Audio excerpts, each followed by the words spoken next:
Hi. The car's performance is looking strong compared to our rivals at the moment. Check it out, and we'll review it in more detail later.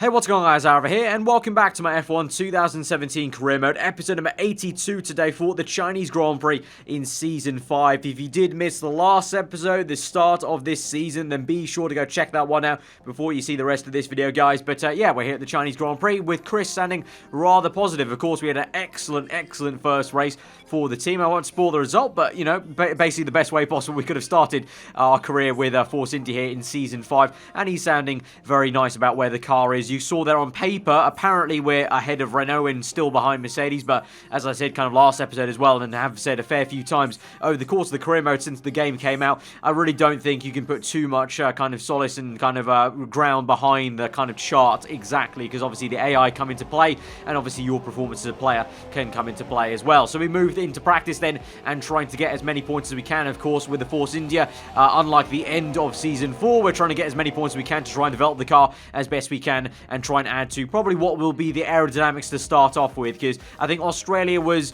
you know, it's a street circuit. This is going to be the first real challenge. I'm interested to see where the car's going to be around here. A proper circuit, you know, purpose-built circuit, rather than Australia, which is pretty much a street circuit, obviously a park most of the year, apart from when it becomes a Grand Prix circuit there. So we've got a brand new rival then going into this weekend, Sebastian Vettel. We finished off our rivalry with Kimi Räikkönen last episode, so we get the other Ferrari driver then, obviously a rival we've been familiar with from Season 3. So depending on the circuit and the race strategies available, I definitely think we can maybe take the fight to Vettel here and there. It depends on, as I said, if there is a one-stop strategy available. You must say probably if it's some circuits, kind of like Bahrain coming up next episode, where it's a definite two-stop as a default strategy, we'll have a little bit of a tougher time trying to do a kind of bonkers kind of miracle strategy that worked out for us so well last episode. But we moved through then qualifying Q1, no issues there. But in Q1, I was surprised to see Lewis Hamilton go fastest, and Bottas, I think, was in P4. So the Mercedes, compared to last episode, where obviously they qualified at the bottom end of the top 10, looking rather handy in Q1 at least. But as the sun comes down in China, it may be a bit of a different story. But just like we did in Australia, we're qualifying on the second fastest tyre available to us, the soft tyre, compared to the super soft stat. At the moment, Nico Hülkenberg has set the fast lap of the session so far. So we're going to be trying a one-stop. A one-stop should be available for the soft to the medium tyres. And I think last season, it was myself and Bottas again fighting on a two-stop against the other cars of Hülkenberg on a one-stop. So I'm hoping that this can work out for us in benefit this time round. You can see joining me on that strategy was Kimi Räikkönen then as well. So both of us going a little bit longer on that first stint come race day. But as we move into Q3 then, at the moment Daniel Ricciardo goes fastest. So the Red Bull guys going well again here at China, just like they did at Australia. Of course, Max Verstappen was the one who got a pole position last time out. Will it be him again or his teammate Ricciardo? At the moment, it looks like to be the lasso of Ricciardo as we cross the line in P7 at the moment. As we go into our second flying lap though, it's P9, but we've gained some time in the first few corners then, and hopefully we can carry through this delta time to try and improve our lap time. At the moment though, we are just behind Perez. He's in P8, so at the moment you must say that's pretty much where the car looks to be. But as we cross the line, we do find a lot of time there on that second fastest lap, and we get up into P6 then. So we actually out-qualified Bottas and Hamilton. So again, unfortunately for the Mercedes guys, I really thought, I was giving them the benefit of the doubt that I thought they were looking a lot better in Q1 and Q2. But then come Q3, once again, they're at the bottom half of the top 10. So Mercedes definitely, it's not like a one-off fluke from last episode. It looks like they are definitely maybe in for a struggle this season. But it's another Red Bull on pole position then, this time with Daniel Ricciardo. So the Red Bull guys really have not lost any pace from last episode. But this will be the real challenge for them in the race, obviously with this long straight in the race on heavier fuel, DRS available. That's going to be the real test for them if they can do it in a straight line versus the Ferrari and even us and the Renault, and you must say even the Mercedes. There's 5 different teams that are potentially scrapping out for high points this afternoon and the entire season. And it's looking like from last episode, which is going to be really, really awesome to kind of see how it develops. So let's go to the full grid then, and then we'll see how the race pans out.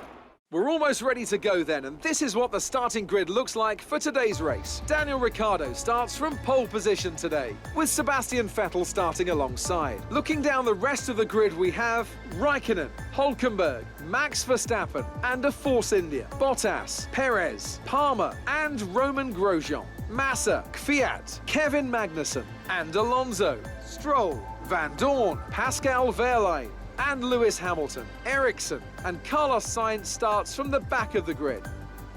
And now it's time to head down to the track.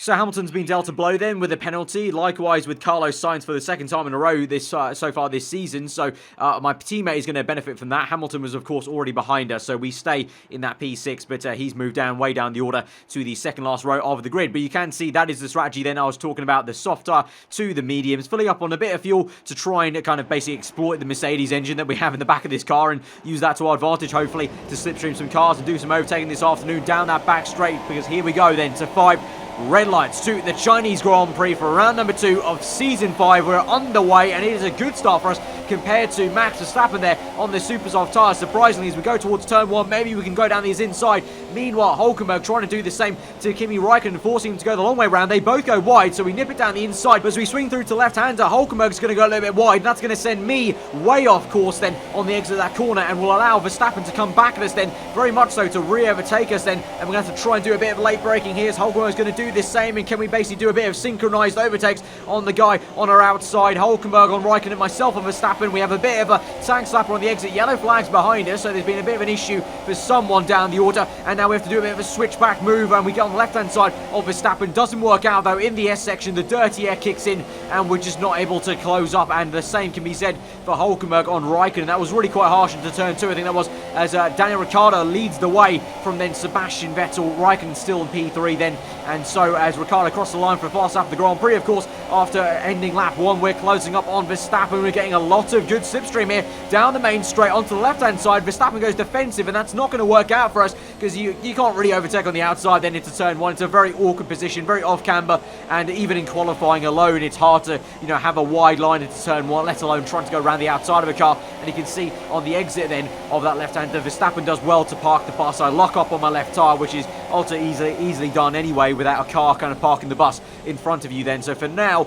we have to sick through behind Verstappen, but you can see clearly where the weakness of our car is, but where the strength is. In the corners here, I'm clearly losing time as Verstappen waltzes away mid-corner. He just has that speed, but then down the straight, just look at this, and Rich Mix really rapidly gaining, not only on Verstappen, but also Räikkönen, as Verstappen goes for a move around the outside. Meanwhile, behind us, I think that's Sergio Perez defending from Jolyon Palmer then, so Perez having a bit of an issue with the Renault car, and Verstappen unable to make the pass on Räikkönen so far. And up ahead, Hülkenberg's got past, obviously clearly past Räikkönen, and he's waltzing away from him. So now as we cross the line then onto lap 3, second time lucky, hopefully this time to the inside into turn 1, and maybe can we try and squeeze out Verstappen this time to make the move finally stick. He goes a little bit wide here, and we're going to try and squeeze him out as best we can, but then Verstappen, little squirt of the throttle, I think that is, to the left-hander, and he's able to keep his nose in there, and he gets it cleanly past us, and he's back up into P5, but we're going to keep the car in rich mix as we go down towards the end of Sector 1. We're going to go down the inside of him,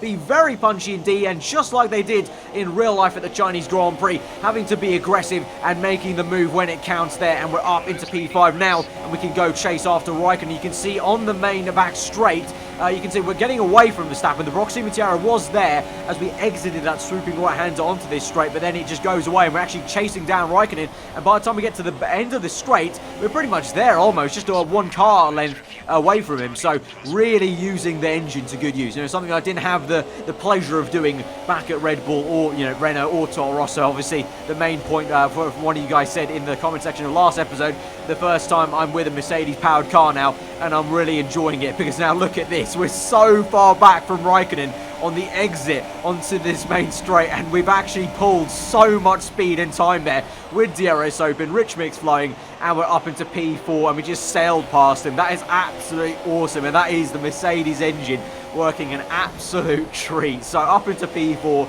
and now we'll try our best to maybe catch up to Nico Hülkenberg. Meanwhile, though, the man who is going to catch up to a car is going to be Max Verstappen then, and he's on the move to maybe overtake Kimi Räikkönen. So surprisingly, actually, the Red Bull car looking pretty handy in his straight line, actually, with DRS open and rich mix. So I said this may be the biggest test for Red Bull, of course. Obviously, I think at this moment in time, Ricciardo's still got a commanding lead off pole position in first place from Sebastian Vettel, but you would imagine, obviously, being such a different circuit and having that long straight versus the shorter straights of Australia, this is the first real challenge for Red Bull to see if they've still got that pace from the tail end of last season. because, of course, this time last year in Season 4, the pace wasn't quite there enough to be as commanding as we were right at the end of Season 4 when we were still with Red Bull. But anyways, we move on to lap 8 then. We're up into P1 as all the guys ahead of us have made their pit stops, Vettel, Hülkenberg and Ricciardo. So now it's just myself, Verstappen and Raikkonen staying out. And once again, Verstappen, just like he did in Australia, going longer on his softer set of tyres. Remember, myself and Raikkonen are the only guys here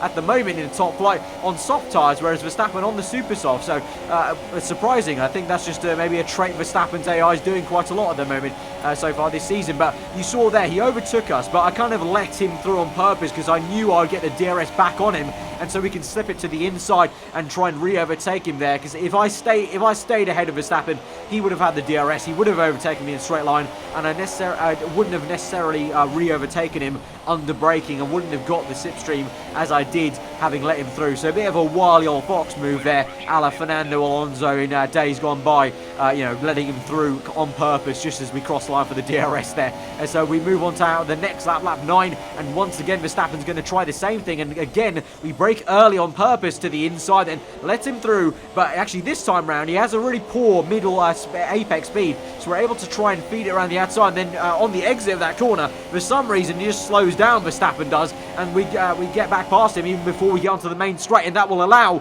Raikkonen to close up. He's on the left hand side with DRS wide open, and we're 3 abreast down that main straight. Verstappen though is going to lose some time here, and I think Raikkonen should be able to hang this to the outside. It will turn to the inside then for the last corner, where Verstappen squeezes Raikkonen out, and looks like Verstappen will keep it then. And so as we move on to lap 11, I think Verstappen did keep that in the end, but it doesn't matter for us, we don't really care. As we move on to lap 11, we come into the pit stops then along with Valtteri Bottas. So this is going to be a straightforward plan then onto the set of medium tyres then to fulfill this one stop. I think Bottas will probably try and do the same. I think he went as long as we did, and Raikkonen came in 1 lap earlier and was also on the soft tyres. So as we come down the pit lane then, I think Bottas is also on the mediums then, and so we're both going to the end of this Grand Prix. So let's see where we feed out then against the 2 stoppers. As we come down the pit lane then, I think it's going to be my teammate Sergio Perez to swing around the outside. Yes, it will be, into turn 1, and so he's just got ahead of us. He's on the medium tyres as well, so I wonder if he's going to the end of this Grand Prix as well. So Perez is somehow converted, or is trying to convert his 2-stop to a 1-stop maybe,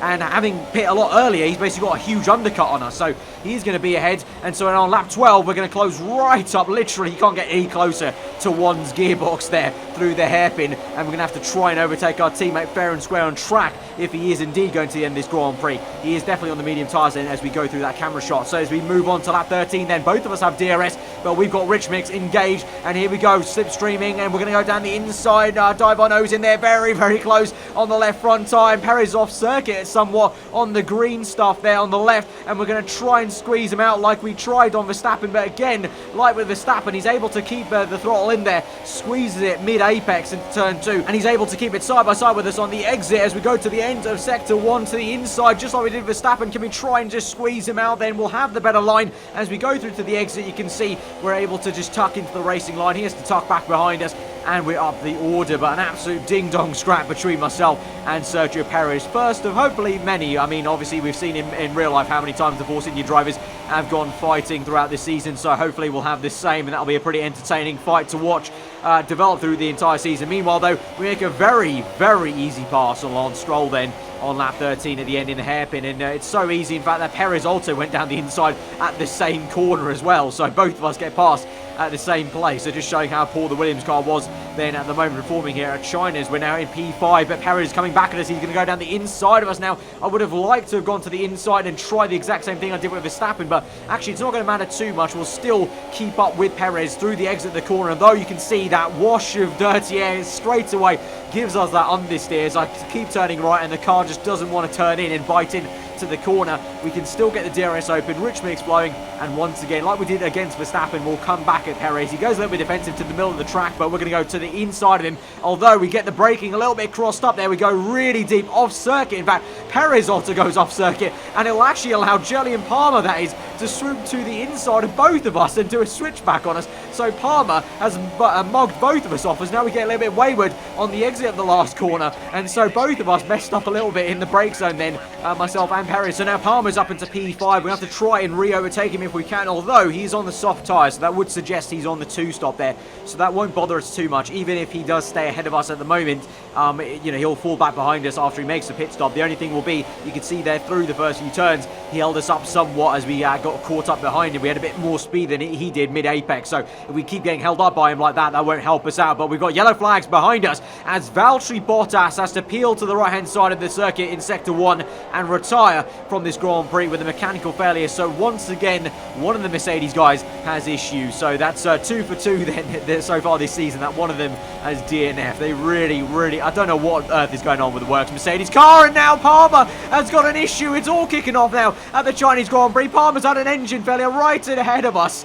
as we go down the main straight, sparking away, smoking away, and literally just in front of our eyes. That was a very odd sight. I've never seen that so far on the F1 2017 game. An engine failure happening right in front of my eyes, and Palmer's at this Grand Prix. So China taking a toll on these F1 cars at the moment here as we move on to lap 18 with 10 laps to go now. Going defensive against Sergio Perez. He maybe tries to feed it to the outside. Meanwhile, I think that was Felipe Massa also at this Grand Prix. So it's all kicking off now with only 16 runners left in this race. And so we successfully do defend from Sergio Perez for now in the first few corners, able to squeeze him out and keep that racing line to ourselves. And so for now, we'll be in P3. So actually, I didn't realise that. At the moment, we're on the podium position. So this will be absolutely fantastic in China. And if you think about it now, myself and Perez are fighting for a podium, which is absolutely brilliant and bonkers for the Force India team. Again, we have to go defensive into the hairpin now. Perez, though, has held it to the outside. We're going to go a little bit early on the brakes then and try a switchback move effectively and try and straighten up the car a little bit faster on the exit and try and re-overtake him then. We've lost a bit of ground on the exit, though, so this may be a bit more of a difficult pass than I was hoping for, as Ricciardo sets the pass up for the Grand Prix behind us then on that 2-stop. He's looking to get past all of us in this traffic for what will be for him as we go through turn 1 then. Perez goes very wide indeed, and Raikkonen, a little bit of sparking gone away as they make some contact, and Raikkonen shot it down the inside of turn 2 then, and Perez caught napping on the exit then. I don't know what went on there. I didn't make any contact with Perez, but he just naturally went very wide, and that just opened up the door completely for Raikkonen. Speaking about opening up the door for other cars, we swing through the S section. You can see losing a bit of momentum, and I've got the wrong racing line here through the right hand, and Raikkonen has done the exact same thing he did to Perez to me now in the S section. He sent it down the inside. Vettel tries it as well. Very cheeky from the two Ferrari cars. We managed to keep ahead of Sebastian Vettel, but that's just my bad. That was my mistake. I just got that racing line all wrong, and Raikkonen's taken it, and he's taken that opportunity. You can see the pace difference between the Ferrari car and the Force India. Although I'm doing pretty well at the moment in P3, I definitely am holding these guys up as best I can to try and keep the position as we go through turn 1. Vettel around the outside, but he's lost the back end, and Vettel's come across us. What on earth was that about? Vettel swiped across us. No contact was made, but it looked like he just lost the back end then and nearly T-boned us. And so we've lost momentum, we've lost all composure, and Perez now has passes, and now we've got Daniel Ricciardo on the left-hand side. We squeeze him aggressively towards the outside of this circuit to go defensive to the inside then for the end of Sector 1. But it's all kicking off now as we go through to the last few laps of the Chinese Grand Prix. 6 laps to go, 5 laps to go now as we move on to lap 23. We're trying to close back up to Sergio Perez, and looks like maybe, unfortunately, we're going to have to settle for the best of P4 maybe if we can try and catch and overtake Perez here. But the two Ferrari cars are now showing their true pace and have completely gone off in the distance now. So really unfortunate for us, but you know, they're taking an opportunity when they could, and so now it's all down to us to maybe just get back up into P4. And so as we move on to lap 24, we've got rich mix at the moment. DRS open down the main straight. We're a little bit marginal though in fuel, so we will have to try and get this over and done with it and go back into standard. And you can see even on the entry to the hairpin going to standard, trying to save fuel every place we can and just using it on the crucial part of the circuit. Then through the last corner, then good exit, a little bit right in the curb aggressively, open DRS as we dare, and now we're in the slipstream, tuck up behind Sergio Perez. We're going to move to the inside then to try and squeeze him out on the wide line on the outside of turn 1. He's going to go neck and neck. He goes wide again just like he did previously, but this time though it's unfortunate. Well, thankfully for us as a team, he's not going to go so wide that he lets Daniel Ricciardo pass, but enough to let us through. And so we're back up into P4, and Perez will slot into P5. You can see myself, Perez, Ricciardo, and I think that's Nico Hülkenberg, all very, very close indeed. But thankfully for us, with some clever use of the fuel throughout the last few laps of the Grand Prix, able to keep ahead of that entire train there as Max Verstappen has won the Chinese Grand Prix from, I I believe it's Sebastian Vettel to Kimi Raikkonen, and then for P2 and P3, and you can see I'm actually kind of helping Perez almost by sticking in a straight line there. He's able to get the toe off me and just keep that and use that to kind of keep the speed above Ricciardo, who will have obviously DRS, and obviously Perez will get DRS off me. So a little bit of teamwork then on the last few laps of this Grand Prix to come through on a tandem P4 and P5. It's a very solid finish there. I'm really quite happy with that. I mean, unfortunate. I mean, it could have been a higher P2 almost if we had done a good enough job to keep the 2 Ferrari cars behind, but you know, in the end they just had way too much pace, made a little mistake in the S section, and then you know, obviously punished for it. But P4 and P5 for Force India, very, very solid, and good to see now, you know, from last episode that Perez has bucked up a little bit and is matching me there for pace, and good to see. But Verstappen with that win at the Chinese Grand Prix, obviously last episode I was able to keep the win against him, so he's going to take the lead of the Drivers' World Championship, moving down to second place then. But at the moment Perez looking pretty good as well, and the constructors, we moved down to second as a team in Force India. Obviously for the first few races this is gonna flip-flop everywhere. You know, we're gonna have teams moving up and down. Only just about halfway through the season we will really see where everyone really is in the pecking order in the Constructors' Championship, in terms of where everyone will be settling down. But for now it's going to be quite topsy-turvy, I would reckon, as the results come in. But we can now go to the end of the episode, where we're going to look at the R&D tree, and we're going to spend our points total at the moment on some front downforce for our car. So obviously the Force India car, you can see on the chart there, a little bit way down the order against the Renault, and obviously the usual top 3 suspects. So I think that's going to be a place where I develop a bit more before probably moving on to the chassis then, and I probably won't touch the engine too much. Obviously the Mercedes engine's very, very good. There's no point touching that. There's no point wasting time on that. So going to try and focus on aerodynamics for now. Definitely through that Grand Prix I felt a little bit of a lack of a front end from time to time. Definitely when I got overtaken by the Ferrari car, you could see that. So I think that's going to come in handy. Unfortunately though, because we don't have that core competency, that's going to take 2 races now to come into play. So I think that's going to come in for Russia. So that'll come in handy for Russia, I guess, and more so kind of Spain actually. So looking forward to that though. But guys, if you have enjoyed this second episode of Season 5, smash that like button. Let me know what you thought in the comments below. If you're around here, then do get subscribed for weekly Formula 1 content. I've been Aarava. Hope you enjoy the rest of your day, and I'll see you guys next time. Goodbye.